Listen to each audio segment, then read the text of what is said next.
घबराए तो भाजपा के लोग हैं। जो देश के क्रांतिकारी योद्धा थे वो क्या रावण है? आप हमको एक बात बताइए, राष्ट्रपिता महात्मा गांधी क्या रावण है? ये इनके डीएनए का फर्क है। और आपको अगर स्वाद न लगे तो कोरोना का जांच कराना चाहिए। जब भी नफरत की बात हो तो आपको भाजपा आरएसएस के नेताओं का डीएनए टेस्ट कराना चाहिए। ये वही नफरती लोग हैं जो डिवाइड एंड रूल गोरे अंग्रेजों की पॉलिसी थी, फूट डालो राज करो। प्रधानमंत्री जी क्या कर रहे हैं?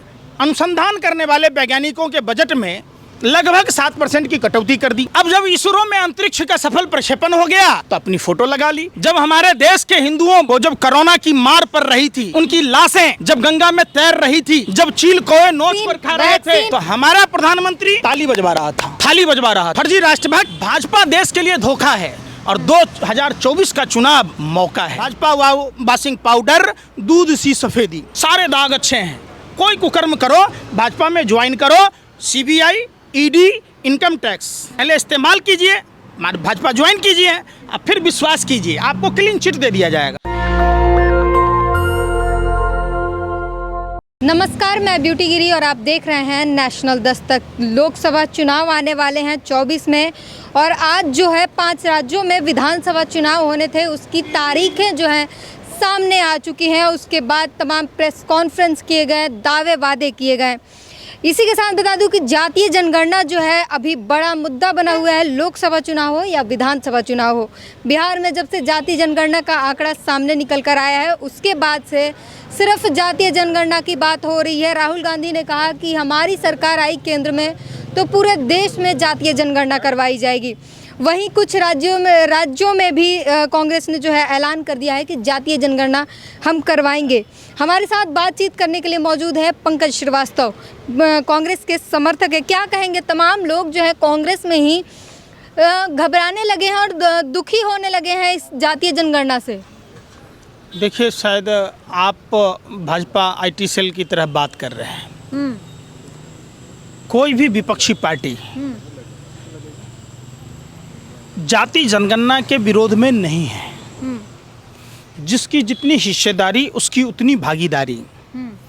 आप अगर अपने माँ बाप के 4 भाई बहन हैं तो चारों को बराबर का दर्जा मिलना चाहिए। ऐसा नहीं कि आप सारा मलाई आप खाते रहें, बाकी के आपको 3 भाई बहन सड़कों पर रहें। सामाजिक न्याय की लड़ाई जयप्रकाश नारायण जी ले लड़े और हम उस वंश से आते हैं।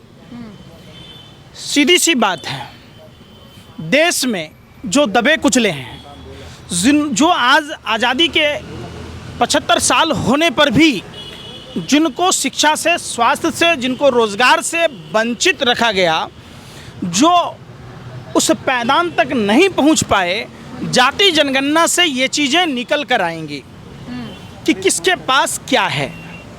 और आप एक बात बताइए, जब यूपीए 2 की सरकार में जाति जनगणना हुई थी तो उसका डाटा नरेंद्र मोदी जी की सरकार सार्वजनिक क्यों नहीं कर रही है? करना चाहिए। घबराए तो भाजपा के लोग हैं।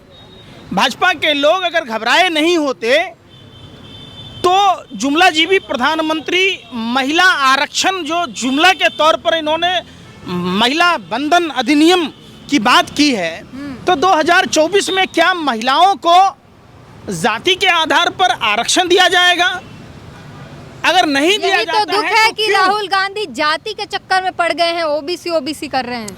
देखिए, राहुल गांधी जी के बारे में आप मीडिया के लोग और भाजपा आईटी सेल के लोग जिस तरीके से पीछे पड़े थे, बदनाम कर रहे थे, भारत जोड़ो यात्रा के बाद राहुल गांधी जी की छवि देश के सामने आईने की तरह साफ और स्पष्ट है। बीजेपी कह रही है राहुल गांधी रावण है, तो कौन सा नया बात कह रहा है? नहीं कह रहा ना। बीजेपी का काम ही क्या है? जो इनकी मातृ संस्था है आरएसएस, राष्ट्रपिता महात्मा गांधी को रावण, डॉक्टर भीमराव अंबेडकर को रावण का दूसरा मुंह, सरदार पटेल को तीसरा मुंह, अब्दुल कलाम आज़ाद को चौथा मुंह, सरदार पटेल को 5वां मुंह, ऐसे करके आप जो देश के क्रांतिकारी योद्धा थे, जो आधुनिक भारत के निर्माता थे, जो आधुनिक भारत के शिल्पकार थे, उन सबको रावण कहा था। तो क्या रावण जो देश के क्रांतिकारी योद्धा थे वो क्या रावण है? आप हमको एक बात बताइए, राष्ट्रपिता महात्मा गांधी क्या रावण है? ये इनके डीएनए का फर्क है।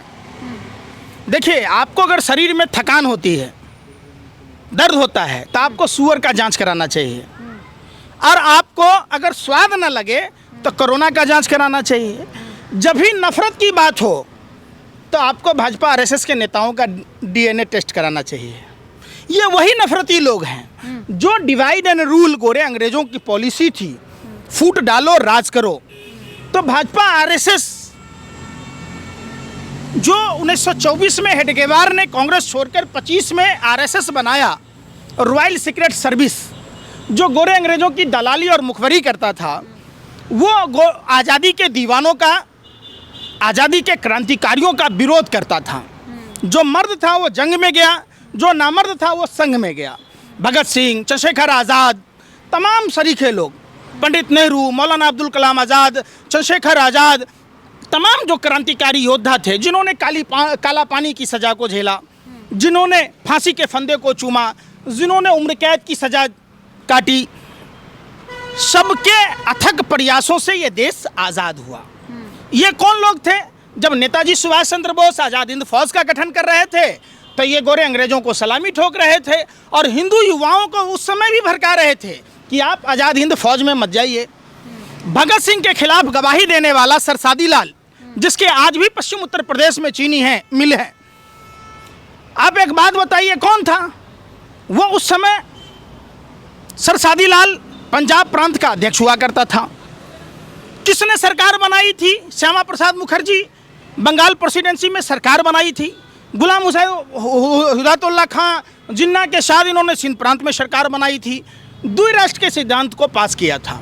ये लोग नहीं चाहते थे देश को आज़ाद होना। आज देश आज़ाद हो गया, देश जब समृद्ध हो गया, देश में उस समय औसतन आयु लोगों की कम हुआ करती थी, बीमारियां इतनी थी, तो जो सरकारें बनी उन सब ने शिक्षा पर काम किया, स्वास्थ्य पर काम किया, अनुसंधान पर काम किया। प्रधानमंत्री जी क्या कर रहे हैं? अनुसंधान करने वाले वैज्ञानिकों के बजट में लगभग 7% की कटौती कर दी। अब जब इसरो में अंतरिक्ष का सफल प्रक्षेपण हो गया तो अपनी फोटो लगा ली। अरे भैया, उन अनुसंधान करने वाले वैज्ञानिकों को सैलरी क्यों नहीं दे रहे? मनरेगा में 2023 में 33% की कटौती कर दी। 30% ग्रामीण मनरेगा पर रोजगार के लिए झुकाव है, गांव में रोजगार नहीं है। 4% शेष राशि बचा है, आप उस पर नहीं बात कर रहे। आपने शिक्षा के बजट में कटौती कर दी, आपने रक्षा के बजट में कर दी। इतना मुश्किल से जो है बीजेपी और प्रधानमंत्री ने एकत्रित किया था हिंदुओं को, आप लोग बांट रहे हैं जनगणना करके, भाई भाई को आपस में लड़ा रहे हैं। अच्छा, हिंदू कौन?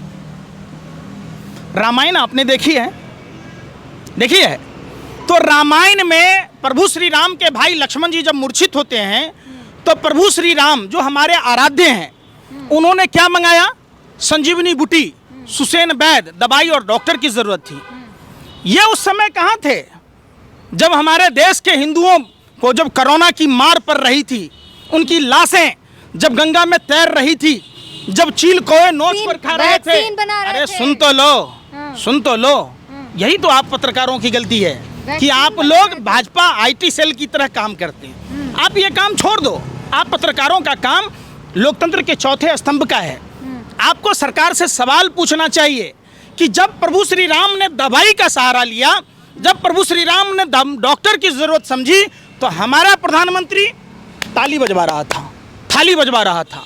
मतलब हम सबके जो आराध्य हैं वो बीमारी में दवाई और डॉक्टर की बात करते हैं, और ये फर्जी हिंदू, फर्जी राष्ट्रभक्त, जिस तरीके से रावण अगर भगवा वस्त्र नहीं पहनता तो माँ सीता का अपहरण नहीं कर पाता। अगर भाजपा के लोग जय श्री राम का नारा लगाना बंद कर दें चुनावी सभाओं में और भगवा वस्त्र न पहने तो इनका कोई वार्ड काउंसलर नहीं बनेगा। बड़ी बात कह रहे हैं आप। निश्चित तौर पर भाजपा देश के लिए धोखा है और 2024 का चुनाव मौका है। इस तरीके से अगर आप उग्रवाद फैलाएंगे, आपके घर पे भी सुबह उठेंगे, आपके घर पे दिल्ली पुलिस होगी। अच्छा, उग्रवाद कैसे फैलता है? प्रदीप करूलकर के बारे में मालूम है? न्यूज़ क्लिक के जैसे सुन नहीं रहे ना। आप वही बात तो कह रहे हैं। प्रदीप करूलकर आरएसएस के शाखा में लाठी भाला ऐसे भाजता था। चार पीढ़ियां थी, और भारत की खुफिया जानकारी पाकिस्तान को दे रहा था। कोई उसकी चर्चा करते आप? ध्रुव सक्सेना कैलाश विजयवर्गीय का राइट हैंड था, जो भारत की खुफिया जानकारी पाकिस्तान को देता था। डीएसपी देवेंद्र सिंह पर कोई कार्रवाई हुई क्या? आप बताओ, आप नहीं बताओगे। क्यों क्लीन चिट मिला डीएसपी देवेंद्र सिंह को? एक बात बताओ, सैटेलाइट वो बता देता है कि पंजाब, हरियाणा, पश्चिम उत्तर प्रदेश के किसान खेत में पराली जलाते हैं तो दिल्ली में प्रदूषण होता है, तो सैटेलाइट ही नहीं बताता है कि 300 किलो आरडीएक्स किसका है, 50 किलो जेलेटिन किसका है। और जब सीआरपीएफ के अधिकारियों ने चिट्ठी लिखी थी, जिस बुलेट प्रूफ एयरफोर्स के जहाज से अमित शाह जो चुनाव प्रचार करने जाते हैं, क्या वो हवाई जहाज मां भारती के लालों को मुहैया नहीं कराना था जब इंटेलिजेंस का रिपोर्ट था? और जब आर्मी की गाड़ियां जाती है तो सिविलियन कार नहीं जाती है, तो उस रास्ते में कैसे टकराया? तो ये आप सार्वजनिक क्यों नहीं करते हैं फुटेज सैटेलाइट का? दाल में काला है, सतपाल मलिक जी ने को चुप रहने के लिए कहा गया। और हम लोग तो जिस दिन पुलवामा घटना हुई उस दिन से हमने सवाल उठाया था कि ये आरडीएक्स आया कहाँ से? देश में बैठा प्रधानमंत्री इतना कमज़ोर है, चारों तरफ सरहदों पर केंद्र सरकार की फोर्सें हैं, तो ये आरडीएक्स आया कहाँ से? ये तो बताओ कि 300 किलो आरडीएक्स कैसे आया, जेलेटिन कैसे आया, वो कार किसकी थी, ये तो बता दो। तो नहीं बताते।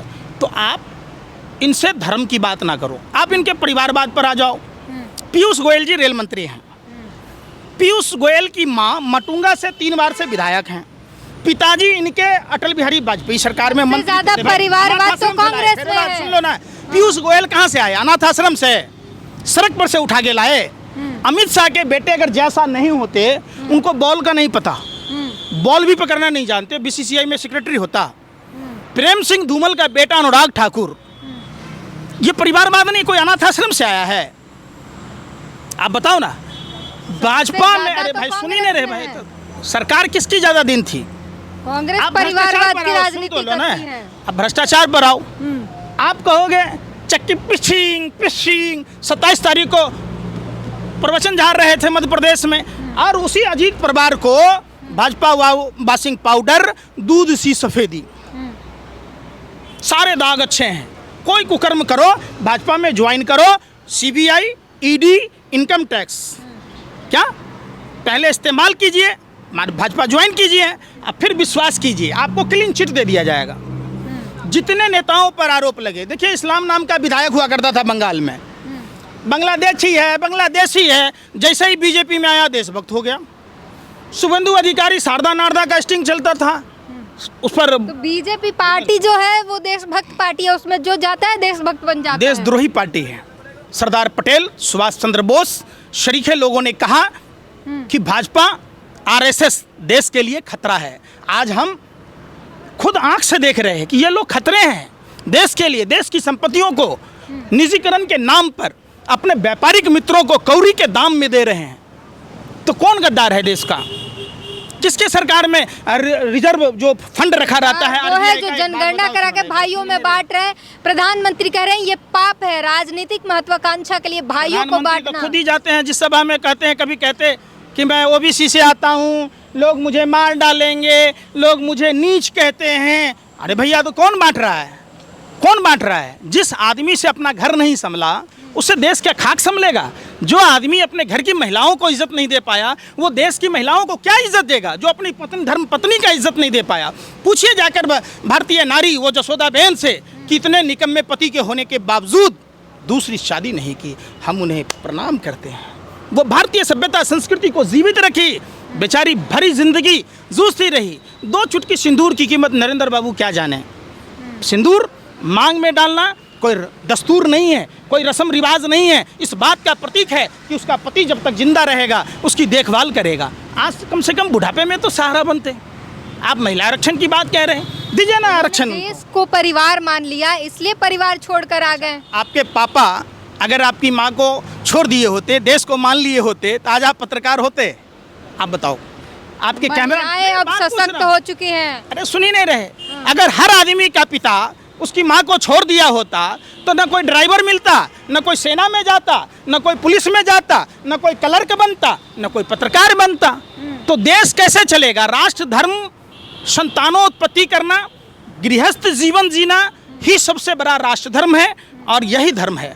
धर्म यही सिखाता है कि आपको ऊपर वाले ने जो नवाजा है, जैसी कृति बनाकर भेजी है, आप वैसी कृति को पैदा करें, तभी ये देश चलेगा। इससे बड़ा राष्ट्र धर्म कुछ भी नहीं है। तो ये पंकज श्रीवास्तव हैं और कांग्रेस के बहुत बड़े समर्थक हैं। साफ तौर पर आपने सुना किस तरीके से जो है जनगणना के बारे में तमाम बातें कही और बीजेपी आरएसएस के सारे चिट्ठे उधेड़ कर रख दिया है।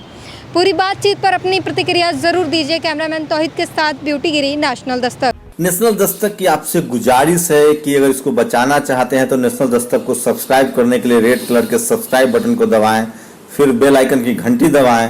नेशनल दस्तक को बचाने के लिए बहुत जरूरी है कि हर खबर को शेयर करें, लाइक करें, कमेंट जरूर करें।